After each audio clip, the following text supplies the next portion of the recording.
हाम्रो वरिपरि हजारौँ मानिसहरू छन् र हरेक मानिसको मुटुको एउटा कुनामा एउटा अधुरो कथा छ। म साया राई तिनै अधुरा तर सुन्दर कथाहरूलाई शब्द र भावना दिन यो च्यानल ग्लुकी ग्लुम लिएर आएको छु। आजको हाम्रो कथाले तपाईँको मुटुलाई छुनेछ भन्ने विश्वास छ। आउनुहोस् सुरु गरौँ आर्यन र सृष्टिको कहिल्यै नमेटिने यादहरूको यात्रा। काठमाडौँको चिसो बिहानी कलेजको त्यो पुरानो पुस्तकालय, जहाँ किताबका पाना पल्टाउँदा आउने आवाज मात्र सुनिन्थ्यो। सृष्टि र आर्यनको भेट कलेजको पुस्तकालयमा भएको थियो। आर्यन अलि शान्त स्वभावको थियो। सधैँ झै झ्यालको कुनामा बसेर केही लेखिरहेको हुन्थ्यो। त्यति नै बेला एउटा मधुरो सुगन्ध हावामा फैलियो। उसले टाउको उठाएर हेर्दा एउटी केटी उभिरहेकी थिइन्। उनको हातमा केही पुराना किताबहरू थिए भने अनुहारमा एउटा यस्तो सादगी तर हल्का चञ्चलता पनि, जसले आर्यनको मुटुको टुकटुकी एकैछिनमा रोकिदियो। आर्यनलाई सृष्टिको त्यो निस्वार्थ हाँसोले पहिलो नजरमै पागल बनाएको थियो। सृष्टिले मुस्कुराउँदै सोधिन्, के यो सिट खाली छ? आर्यनले शब्द फेला पार्न सकेन, केवल टाउको हल्लायो। त्यो दिनदेखि सुरु भएको एउटा सामान्य चिन्जान बिस्तारै मित्रता र त्यो मित्रता कहिले गहिरो मायामा बदलियो उनीहरूले पत्तै पाएनन्। उनीहरूका दिनहरू कलेजको क्यान्टिन, पशुपतिको आरती र बसन्तपुरका गल्लीहरूमा बित्न थाले। आर्यन सधैँ भन्थ्यो, सृष्टि, तिमी बिनाको मेरो जीवन एउटा खाली पाना जस्तै हो। सृष्टि मुस्कुराउँदै जवाफ दिन्थिन्, अनि म चाहिँ तिम्रो त्यो खाली पानामा लेखिने शब्दहरूको प्राण भर्ने मसी। आर्यनका सपना ठुला थिए, तर ती सबै सृष्टिमा आएर टुङ्गिन्थे। उसले भन्थ्यो, सृष्टि, तिमीलाई थाहा छ तिमी बिना म एउटा अधुरो वाक्य जस्तै हुँ नि। सृष्टि हाँस्दै भन्थिन्, वाक्य अधुरो भए पनि अर्थ त हुन्छ नि आर्यन। हाम्रो प्रेमको अर्थ पनि तिमीले नै पूर्ण बनाउनुपर्छ। त्यही पनि म तिम्रो आँखाको नानीमा छु। तिमीले आँखा चिम्लियो भने पनि मलाई अझ स्पष्ट देख्नेछौ। एक साँझ यस्तै बसन्तपुरको डबलीमा बसेर कुरा गरिरहँदा एक्कासी ठुलो झरी पर्यो। सबैजना ओत लाग्न कुदिरहेका थिए भने आर्यन र सृष्टि त्यहाँ ओत लाग्ने ठाउँ नपाउँदा आर्यनले आफ्नो ज्याकेट खोलेर सृष्टिको टाउकोमा उडाइदियो। सृष्टिले भने, तिमी त भिच्छौ नि आर्यन। आर्यनले आफ्नो हातले सृष्टिको गाला पुछिदिँदै भन्यो, तिमी सुरक्षित छौ भने मलाई रोज्नुको पनि आफ्नै मजा छ। त्यो बेला पानीका थोपाहरू उनीहरूको वरिपरि नाचिरहेका थिए। एक ठाउँ ओत लाग्दै गर्दा सृष्टिले आर्यनको हात समातिन्। उनको हात चिसो थियो, तर स्पर्शमा एउटा अनौठो न्यानोपन थियो। उनले बिस्तारै सोधिन्, आर्यन, यदि कहिल्यै म तिमीभन्दा टाढा जानु पर्यो भने के तिमी मलाई बिर्सिन्छौ? यदि म साँच्चै त्यो आकाशको तारा बने भने तिमी मलाई हेरेर मुस्कुराउनु है, किनकि तिम्रो आँसुले मेरो चमकलाई धमिलो बनाइदिनेछ। आर्यनको हाँसो बिस्तारै हरायो। आर्यनले सृष्टिको औँलाहरू आफ्नो हातमा कस्दै भन्यो, सृष्टि, तिमी बिनाको यो धरती मेरा लागि अन्धकार हुनेछ। मलाई ताराहरूमा होइन, तिमी मेरो छेउमा तिम्रो सास चाहिन्छ। त्यो क्षण उनीहरूका आँखाहरू बोलेका थिए, तर शब्दहरू मौन थिए।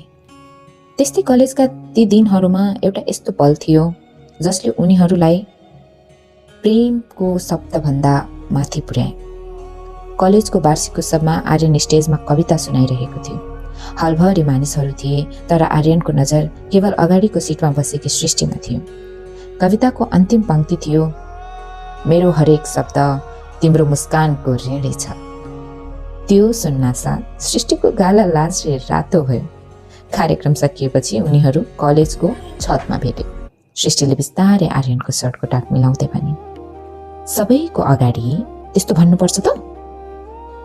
आर्यनले सृष्टिको हात आफ्नो मुटुमा राखेर भन्यो, सृष्टि, यो मुटुको ढुकढुकी तिम्रो नाममा चल्छ, अनि यो कुरा संसारलाई सुनाउन मलाई कुनै डर छैन।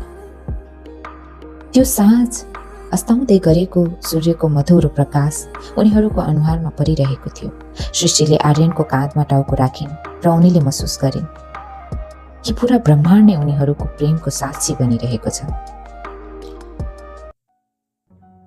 केही महिनापछिको कुरो हो। आर्यन त्यही बस पार्कको छेउमा टोलाएर बसिरहेको थियो। काठमाडौँको पुरानो बस पार्क जहाँ मानिसहरूको भिड र कोलाहल थियो। तर आज आर्यन सृष्टिको लागि उभिरहेको थियो। उसको हातमा सृष्टिको त्यो पुरानो रुमाल थियो। एक्कासी केही महिना पहिला सृष्टिले मुस्कुराउने असफल प्रयास गर्दै भनेकी थिइन्, आर्यन, मेरो यो यात्रा सायद अलि लामो हुन्छ होला। र आफ्नो एउटा सानो रुमाल जसमा उसको बास्ना बाँकी थियो आर्यनको हातमा राखेकी थिइन्। सृष्टिको आँखामा त्यस दिन एउटा यस्तो गहिराई थियो जसलाई आर्यनले त्यसबेला पढ्न सकिरहेको थिएन। उनले यो मात्र थाहा पाएको थियो कि सृष्टि एउटा यस्तो यात्रामा जाँदैछिन् जहाँबाट फर्कने टिकट छैन। सायद आर्यन यही कुराहरू सोच्दै थियो। ठ्याक्कै त्यति नै बेला भिडको बीचबाट एउटा मधुरो तर परिचित स्वर गुन्जियो, आर्यन। आर्यन झस्कियो। उसले बिस्तारै पछाडि फर्केर हेर्यो। अगाडि सृष्टि उभिरहेकी थिइन्। उनी अलि दुब्ली देखिएकी थिइन्। अनुहारमा अलि थकाइ थियो। आर्यनका खुट्टाहरू काप्न थाले। उनले कापेको स्वरमा भन्यो, सृष्टि, के यो साँच्चै तिमी नै हो कि मेरो पागलपनले आज तिम्रो आकृति बनाएको हो? सृष्टि बिस्तारै अघि बढिन् र आर्यनको हात आफ्नो दुवै हातले समातिन्। पहिले बिछोड हुँदा समाएको चिसो हात आज एउटा नयाँ जीवनको न्यानोपनले भरिएको थियो। यसपटक विदाईको पीडा होइन, मिलनको चमक थियो। अब मलाई ताराहरूमा होइन, आफ्नै छेउमा पाउनेछौ, सृष्टिले मुस्कुराउँदै भनिन्। उनीहरू दुवैजना एउटा पुरानो बेन्चमा बसिरहेका थिए। सृष्टि आर्यनको काखमा टाउको राखेर निकै शान्तसँग निदाइरहेकी थिइन्। आर्यनले सोच्यो, सायद उनी धेरै थाकेकी छिन्। उसले बिस्तारै सृष्टिको कपाल मुसार्दै भन्यो, सृष्टि, हेर न, ताराहरू कति चम्किला छन्, तिमीले भने जस्तै। तर सृष्टिबाट कुनै जवाफ आएन। उनको हात बिस्तारै आर्यनको काँधबाट चिप्लियो। आर्यनको मुटु ढक्क फुल्यो। उसले थर थर काँपिरहेको हात सृष्टिको नाक नजिक लग्यो। सास रोकिसकेको थियो। उसको खुट्टा मुनिको जमिन भाँसिए झै भयो। त्यति नै बेला सृष्टिको मुठीबाट एउटा कागजको टुक्रा खस्यो। आर्यनले चिच्याउँदै र रोँदै त्यो कागज खोल्यो जहाँ सृष्टिको अन्तिम सत्य लुकेको थियो। आर्यन, मलाई थाहा छ तिमी अहिले रोइरहेका छौ। मेरो गाला पुछिदिने तिम्रा ती हातहरू अहिले आफ्नै आँसु पुस्न व्यस्त होलान्। तर याद राख, म तिम्रो आँसुमा होइन, म तिम्रो मुस्कानमा बस्न चाहन्छु। मलाई थाहा थियो मेरो समय सकिँदैछ। हेर न, मलाई कस्तो रोग लागेको जसको कुनै उपचार नै थिएन। मैले कोसिस गरे लड्ने, तिमीलाई भन्ने, तर मैले यो कुरा तिमीलाई कहिल्यै भन्न सकिनँ।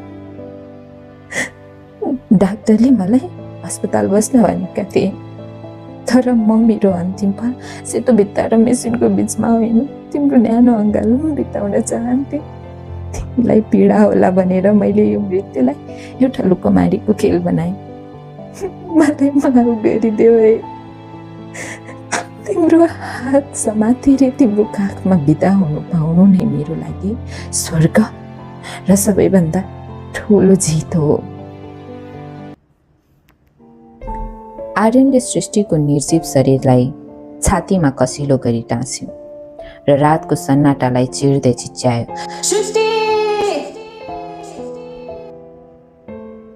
सृष्टिले आफ्नो पीडालाई एउटा मुस्कानको मुकुटले ढाकिन्। उनलाई थाहा थियो कि यो आर्यनसँगको अन्तिम साँझ हो, तर उनी आर्यनको आँखामा आँसु होइन, आफ्नो अन्तिम प्रतिबिम्ब खुसी देख्न चाहन्थिन्। त्यसैले उनले आर्यनको हात यति कसिलो गरी समातेकी थिइन् कि मानौ उनी त्यो एउटै पलमा पुरा जिन्दगी कैद गर्न चाहन्थिन्। त्यो रात आर्यनको संसारको सबैभन्दा चम्किलो तारा सधैँका लागि निभिसकेको थियो। उसको संसार रित्तियो, तर सृष्टिको त्यो निस्वार्थ प्रेमले आर्यनको आत्मालाई सधैँका लागि एउटा अमर बाचामा बाँधिदियो। दशकौं पछिको कुरा हो। वृद्ध आर्यन आज पनि त्यही पुरानो बेन्चमा बस्छन् जहाँ सृष्टिले अन्तिम पटक उनको हात छोडेकी थिइन्। उनको कापेको हातमा अझै पनि सृष्टिको त्यो रङ उडेको रुमाल छ। उनलाई लाग्छ त्यो साधारण कपडामा अझै पनि सृष्टिको सुगन्ध र उनको सासको न्यानोपन बाँकी नै छ। उनले बिस्तारै हावासँग कुराकानी गरे, सृष्टि हेर न, तिम्रो प्रतीक्षा गर्दा गर्दै मेरो कपालहरू पनि हिउँ जस्तै सेता भइसक्यो। अब त आँखाहरूले पनि तिम्रो बाटो हेर्न थालिसके। त्यति नै बेला एउटा सेतो पुतली उडेर आयो र प्रेमपूर्वक उनको काँधमा बस्यो। आर्यनको ओठमा एउटा यस्तो शान्त मुस्कान छायो जस्तो मुस्कान उनले वर्षौंदेखि गुमाएका थिए। उनले सृष्टिको त्यो पुरानो चिठी आफ्नो छातीमा राखे र बिस्तारै आँखा चिम्लिए। अचानक उनले आफूलाई फेरि त्यही कलेजको आँगनमा पाए। त्यहाँ सृष्टि उभिरहेकी थिइन्, उत्तिकै चञ्चल र उत्तिकै सुन्दर। उनले आफ्नो हात फैलाउँदै भनिन्, आर्यन, धेरै ढिलो गर्यौ नि, म कहिलेदेखि यो देउरालीमा तिम्रो प्रतीक्षा गरिरहेकी थिएँ। आर्यनले मुस्कुराउँदै जवाफ दिए, सृष्टि, तिम्रो याद नै मेरो बाँच्ने आधार थियो। तिम्रो अभावमा पनि मैले तिमीलाई नै महसुस गरिरहेँ। अब मलाई कहिल्यै नछोड्नु है। भोलिपल्ट बिहान मानिसहरूले आर्यनलाई त्यही बेन्चमा शान्त अवस्थामा फेला पारे। उनको शरीर चिसो भइसकेको थियो, तर ओठमा एउटा यस्तो अलौकिक मुस्कान थियो मानव उनले आफ्नो हराएको पुरा ब्रह्माण्ड फेरि भेटिएका छन्। उनको निर्जीव हातमा रहेको सृष्टिको रुमालमा त्यो सेतो पुतली अझै पनि बसिरहेको थियो। मानव दुईवटा आत्माहरू आज सधैँका लागि एउटै भएर उडेर गए। मुटुको एउटा कुना सधैँ खाली रह्यो, तिमी गयो तर तिम्रो याद सधैँ भारी भयो। ताराहरूमा खोज्नु भन्थ्यो तिमीले मलाई, हेर आज म आफै तारा पनि तिमीलाई भेट्न आए। केही प्रेम कथाहरू मन्दिरमा पुगेर टुङ्गिन्छन्, तर केही यस्ता हुन्छन् जो शमशानबाट सुरु हुन्छ। प्रेम कहिल्यै मर्दैन, यो त केवल एउटा स्वरूपबाट अर्को स्वरूपमा बदलिन्छन्। आर्यन र सृष्टिको यो कथाले हामीलाई यही सिकाउँछ कि कसैलाई पाउनु मात्र प्रेम होइन, कसैको यादमा आफैलाई समर्पित गर्नु पनि प्रेम नै हो। यदि यो कथाले तपाईँको मुटु छोयो भने भिडियोलाई लाइक गर्नुहोला र यस्तै मन छुने अरू कथाहरूका लागि ग्लुकी क्लुमलाई सब्स्क्राइब गर्न नभुल्नुहोला। अर्को कथामा फेरि भेटौँला। नमस्ते।